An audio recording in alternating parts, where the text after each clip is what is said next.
Hey yo, what's up? Ako nga pala si BT at dito ngayon tayo sa BT Reaction. And welcome to my channel, Tunay na Kritiko. At meron tayong panonooring video ngayon. Ito po ay nagbula kay Balita Hub TV.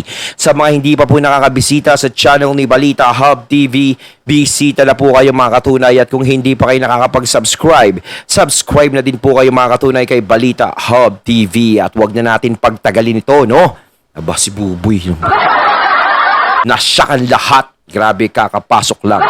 Buboy. Huwag na natin tuloy. So, ito panoorin na natin. Bigyan na natin ng reaction mga katunay, ha? Siyempre, suki tayo ni Balita Hub TV, eh. At siyempre ni Sir Jake.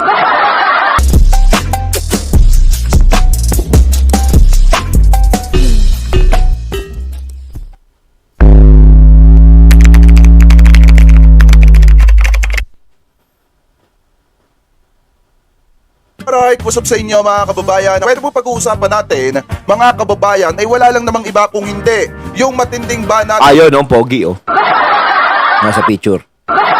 Ayon, bago natin ipagpatuloy, nais ko nga pala magbigay ng credits dito sa boses na madidinig natin at bibigyan ng reaksyon.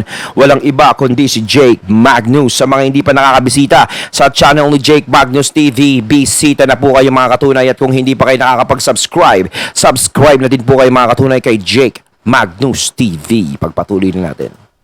Nitong si Buboy Villar ng 2 beses dito po sa isang segment ng EAT na kung saan mga kababayan, paulit-ulit pong binabanata nitong si Buboy Villar. Dito matatalakay din po natin nung mga nakarang interview nitong si Tito Sen na kung saan ay may nabanggit po si Tito Sen na talagang nangyayari na po ngayon dito sa Tape Bulagda mga kababayan. Pero bago po natin pag-usapan yan, ay nais ko po muna sabihin sa inyo na kung kayo po ay bago pa lamang po sa ating YouTube channel, inihikayat ko po kayo na huwag niyo po sanang kalimutan na i-like etong live streaming natin na ito at huwag nyo na rin pong kalimutan na mag-subscribe sa ating YouTube channel. Hit nyo na rin po yung ating notification bell para lagi po kayong updated sa tuwing mag-upload po tayo or magla-live tayo ng mga ganitong klase ng issue. At gusto ko din nga po pala kayong batiin ng isang magandang umaga, tanghali, hapon, gabi sa mansulok ng mundo kayo naroroon, mapa sa Pilipinas man po kayo or ibang bansa. Sana po ay nasa mabuti po kayong kalagayan at gabayan po kayo ng ating Panginoon. Mabuhay po kayong lahat. Anyway, punta na tayo sa topic natin mga kababayan. Mamaya po ulit ako babate. Ma'am Estrella Macalala at mega love shoutout po. So alam nyo ba mga kababayan, ano po, na binanata nitong si Buboy Villar ng 2 beses po sa Giza Getly, etong isang episode ng EAT. At I think nangyari ito nung mga nakaraang araw. Hindi lang kasi isang banat, kung hindi 2 beses niyang binanatan yung isang segment ng EAT. Aba, lakas mo, Banat ka na ng banat, Ano kaya gusto kong palabasin ito ni Bulilit, no? Bulilit, ang liit-liit. Mga kababayan, ano po, kumbaga kinukumpara niya yung kanilang segment na QR dun sa password segment ng EAT. Paliwanag lang natin kung ano yung difference mga kababayan. Ano ito? I-play natin itong naging banat nitong si Buboy Villar. Ito po 'yon. Kung nanonood kayo ng TV, nakakita kayo ng buwan mo, isang lang. Siyempre, gano'n na. Atas baka naman kayo natatawa sa susunod. Tama, hindi mo na kailangan pang hula ng password. Sabi niya mga kababayan, kapag ka daw may nakita sa TV, kailangan daw i-scan na lang. Ano po, QR code lang. Tapos, alam nyo kasi kaya sila napapaghalata na bumabanat sila sa kabila. Ganito yung problema. Alam nyo ba yung ginawa ni Buboy Villar dun sa matanda? Diba after niya tanggalan ng mikropono yung matanda, umiiwas si Buboy, tumatalikod habang bumabanat. Ngayon mga kababayan, bumanat na naman siya sa EAT. Tumalikod Hindi na naman. Daw po kailangan ng password. Minsan mga kababayan, hindi na daw po kailangan yung katulad ng ginagawa ng EAT na password, pahuhulaan yung password mga kababayan. So kaya napaghalata si Buboy dito na binabanatan niya yung EAT kasi umaalis siya sa camera, sabay talikod, sabay banat. Napakayabang mo naman talaga, Buboy. Kaya nga sasabihin ko sa'yo, Buboy, yung narating mo is kakapiraso lang yan. Hindi mo pwedeng ipagmalaki sa E8, sa TVJ yan. No? Yan bang narating mo is kailangan mo nang ipagmalaki sa TVJ? Kung hindi nga lang ikaw napunta dyan sa Itbulaga, baka wala ka pa rin kahit papaano. Kung tutusin, artista ka, pero hindi ka naman ganun katunog. Siguro sa YouTube, nag 1 million subscriber. Pero, kamusta naman ngayon? At saka hello, huwag mo ipagmalaki na nasa Itbulaga ka. Kasi hindi po kayo yung naghihirap ng Itbulaga. Hindi ikaw ang naging Itbulaga. Kat kahit kailan, hindi kayo magiging Itbulaga. Alam nyo kung sino ang dapat magbigay sa inyo at magbasbas sa inyo bilang Itbulaga kayo? Ang TBJ, hindi ang tape. Di ba? Kasi TBJ ang naghirap dyan. TBJ ang nagpaangat dyan sa programa na yan. Kaya nga kayo nandiyadyaan hanggang ngayon. Kaya nga kayo nakakapagtrabaho dyan. Alam nyo ba, naging number 1 yan at hindi natalo yung programang yan kahit kailan, simula nung nandiyadyaan ang TVJ. Bakit ngayon? Kamusta na ang Itbulaga? Bakit nagkakaganyan?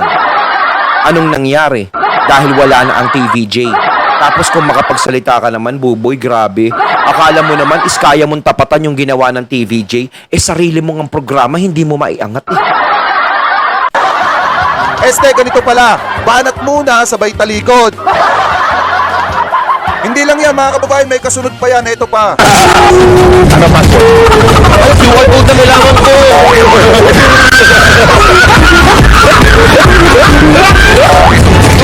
Ano pa po? Ay, QR code na kailangan ko. Tinanong pa ni Yorme, ano daw password? Ang sagot, QR code daw yung kailangan niya. Alam nyo, ito yung hindi ko maintindihan sa kanila. Kung tutusin mga kababayan yung issue ni Buboy Villar napakalamig na.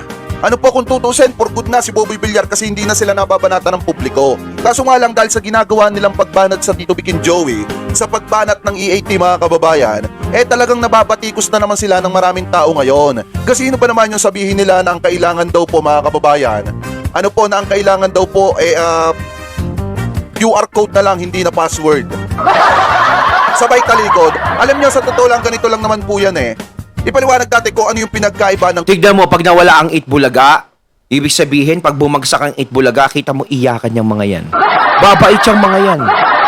QR. Doon sa kanilang kasi medyo hindi ko gusto yung mga nagiging banat nila sa Tito Vic and Joey sa EAT mga kababayan. Oo. Lalo na Kasi kung tutuusin Buboy, hindi naman kami nagagalit sa'yo kung hindi naman ganyan yung ginagawa mo. 'Di ba? Sana naman nagkakaroon ka ng respeto sa EAT, sa TVJ. Hindi naman porket kalaban ng mga amo mo yan, hindi naman ikaw ang kalaban ng TVJ Hindi naman kayo binabanatan ng TVJ, ni Joey De Leon. Kumbaga, ang pinaglalaban lang dito is yung karapatan nila sa pangalang Itbulaga. No? Ngayon, ano ba? Bakit kayo nakikisali?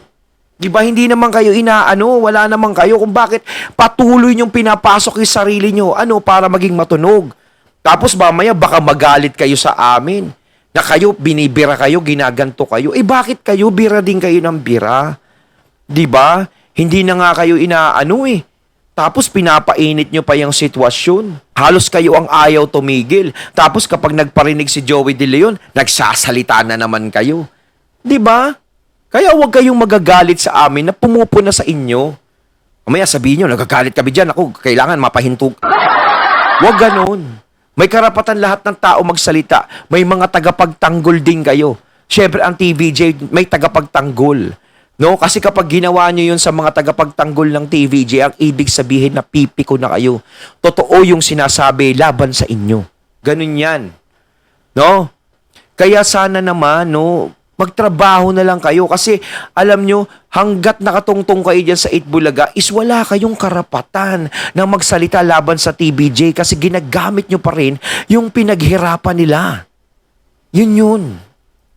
at tayo, nakasuporta tayo sa pinapanood natin na noon time show. Ano po ang pinagkaiba kasi ng QR nila dun po sa password mga kababayan ng Tito Vic and Joey? Unang-una yung kanila quick response, quick reward.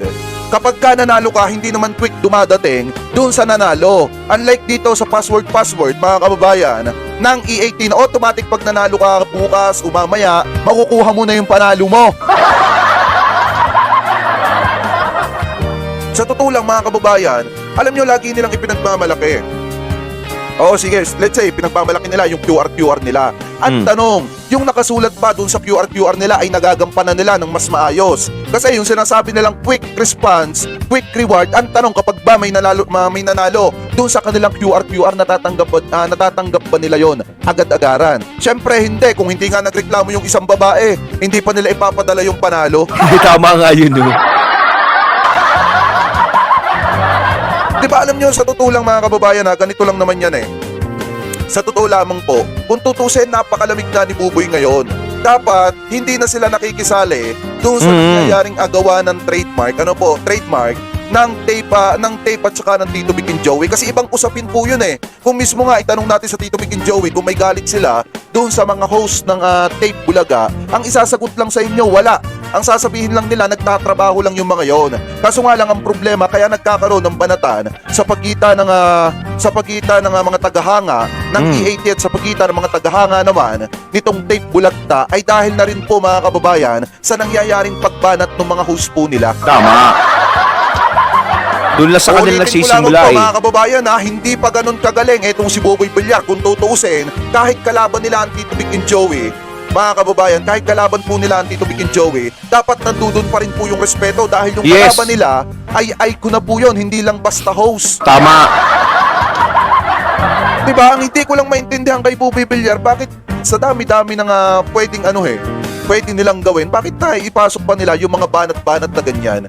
Ano po, nakita ba natin na binanatan sila ng Tito Vic and Joey? Di ba hindi na? Kasi nga medyo humuhupa na at lumalamig na yung tensyon sa pagitan ng Tape Incorporated at saka po nitong Tito Vic and Joey, nitong TVJ. Ngayon, mga kababayan, ang ginagawa naman itong mga host ng kabila, pinapainit po nila masyado. Kumbaga, ginagatungan na naman nila para magsiklap na naman yung damdamin ng publiko, lalo na yung mga tagahanga nitong TVJ. Hindi, kasi parang Sir Jake kapag gumawa sila ng ganun, pag-uusapan na naman sila. 'Di ba? Kaya ganyan na lang yung paraan eh. Hindi na sila kasi pinapansin. Kumbaga yung ratings natin, natatalo talaga tayo ng E80. Kailangan pag-usapan tayo, nagiging malamig na yung sitwasyon natin. Kailangan banatan natin sila para yung mga tao na sumusuporta sa E80 sa TBJ mapansin na naman tayo at pag-usapan na naman tayo. Ganun yun eh. Kita niyo yung E80 kahit wala silang binabanatan o 'di ba, tahimik na si Sir Joey, pero kita niyo hindi pa rin nawawala sa pagiging number 1 ng E80. Kaya kayo ngayon naman style, no? Titira tapos para pag-usapan. Tapos kapag pinag-usapan na, tahimik bigla. Tapos pag nalaos na naman, di na naman pinag-usapan, tira na naman. Alam nyo, sa totoo lang, dati tagahanga ako nitong si Buboy, pinapanood ko to, yung mga vlog nito, maganda naman. Kaso nga lang ang problema, nung naging Ako toxic din dati, ha? na si Buboy, parang ang hirap ng panoorin. Oo. Okay, kay Paolo, nanonood ako sa mga pelikula niyan eh. No, kay Paolo, kay Betong. Si Betong medyo tahimik naman eh. No, si Betong. Si Buboy, nanonood din ako ng vlog niya, yung kasama niya si ano ba yun? Andres. Hindi ko yun na yun. No? Makulit kasi sila, no? Yung kulitan nila. Si Yorme nga, dati wala naman akong problema diyan kay Yorme. Pinapanood ko rin dati yan eh. No, pero ika nga simula na nagkaroon ng issue sa Itbulaga, medyo ako tumamlay din sa kanila eh. Kasi alam niyo yung pakiramdam mga kababayan, na toxic na nga yung ginagawa niya sa Itbulaga, tapos makikita mo yung mga vlog niya, hindi ka na rin kasi maniniwala eh. Pakiramdam mo, scripted na rin yung ginagawa. Tsaka unang-una, si Buboy Villar hindi po marunong magpakumbaba yan. Bakit? Kung mismong sinabi na nga ni Nanay Christopher May na grabing tratuhin, di umano. Nagrabing umano dun sa magulang, mga kababayan. What if pa kaya dun sa matanda? Hanggang ngayon, hindi pa humihingi ng public apology dun sa ginawa po niya sa matanda. So, paano po natin panonoorin yung mga ganyang klase ng influencer at ganyang klase ng tao? Tama. Hindi sa sinisiraan natin si Buboy hindi ko lang gusto yung mga nagiging banat niya, lalo na yung binabanatan nila is icon. Hindi Oo. lang basta icon, Dapat kung hindi, respeto. mas malaki ang tanda sa kanila. Dapat marunong silang rumispeto sa matatanda. Aba naman. Kasi katutusin ko, ipapakita nila yung ganyang pag-uugali, yung marunong silang rumispeto, kahit sabihin na nandiyan sila sa Itbulaga, no? Malamang maganda pa rin yung magiging feedback sa kanila ng mga tao. kahit nasabihin natin ng mga TBJ supporters, magsasalita sa kanila ng maganda. Kung talagang maganda yung pinapakita naman nila, kahit na Itbulaga host sila, no, kahit sa mga halos sila nagtatrabaho, wala kaso nga lang ganun ganyan pinapakita, di nakakatanggap sila na hindi maganda rin.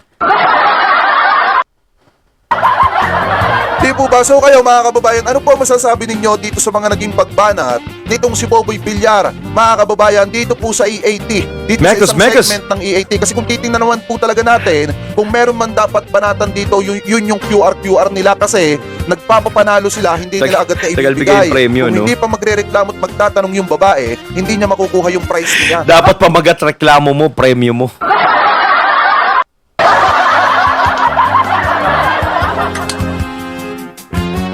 So kayo mga kababayan, ano po ang komento nyo dyan? Comment below na lamang po. At ngayong araw, ito lang naman yung pansamantalang topic po natin. Pero Ayon, natating natunghayan ang video na nagmula kay Balita Hub TV at syempre natunghayan din natin ang boses na yun na nagmula kay Jake Magnus TV. Ayan kayo mga katunay, ano masasabi nyo tungkol dito? It's all about buboy yan Ayaw talaga nilang tumigil. Comment lang po kayo. So once again, I'm BT and I'm out. Peace.